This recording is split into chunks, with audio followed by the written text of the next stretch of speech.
Squdgey. So this is going to be the artist Squdgey face. Okay. Hello everybody, my name is Nathaniel Smith, and this is the art exhibit of the world famous John Doe. Yes, you thought that was just an anonymous person, but really, he has been working in the background as a sculptorial Banksy, laying out random things strewn in the streets to give you a little glimpse into the world that he has in his own brain. A brain that has often been declared as Squdgey. Now, some might ask, what is Squdgey? Squdgey is the name of this doll. It was his childhood favorite doll. It had a little bit of a pick me up and go to it. It really had a pull itself up from the bootstraps energy as it wore green and made it fashionable.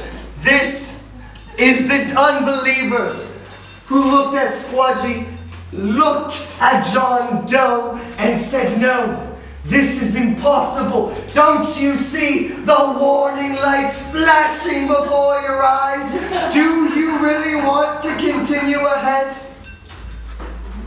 And these are those who believed, those who held him up and let him realize that, yes, I am Squdgey and I am proud. This inspired an entire movement of dance within street. This was how ballroom became a mainstay for every street corner in northern Indianapolis because of Squdgey and his art pieces.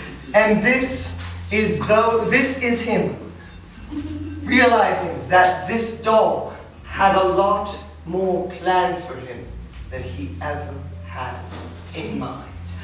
This is where we get into a slightly more experimental phase. This is where we start to realize that maybe John Doe wasn't the one truly in control, but maybe Squdgey was taking that control. This is order versus control.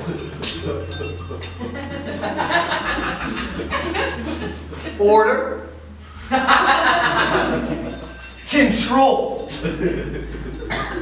In the orderly section, we see that sometimes you simply need to inspect where you've been before you figure out how to continue forward. Even if some might be plotting against you and giving you the side eye, you simply must take that moment to reflect. And this is where John Doe found his order.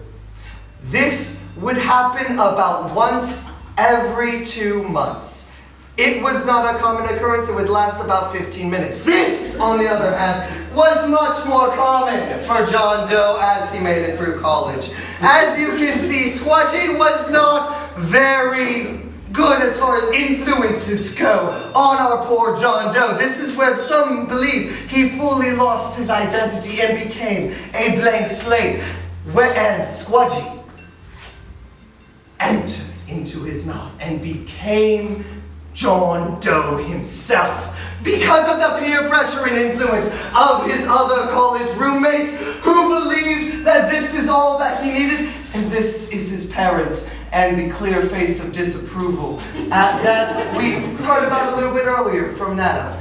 Anyway, as we continue forward though, we realize that John Doe truly had very little left of himself to give.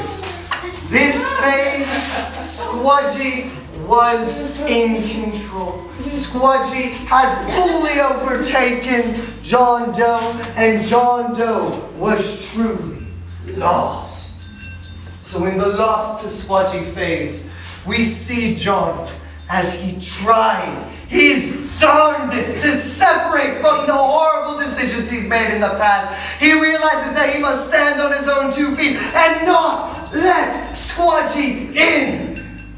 These are his friends, though, who desperately want to help, but also realize that this might just be too late. because certain headbands of wisdom have not been applied. These are the light bulbs of ingenuity, of a college diploma that he never actually accomplished because he was too busy squdgeying it up. And now, as he sits and reflects on all the mistakes and realizes that he may never truly be separate from Squdgey, he simply reflects with a mood and says, I will be John Doe, whether Squdgey likes it or not. Thank you so much. I know you have never believed much in John Doe. You've talked to many people, but I hope now you have found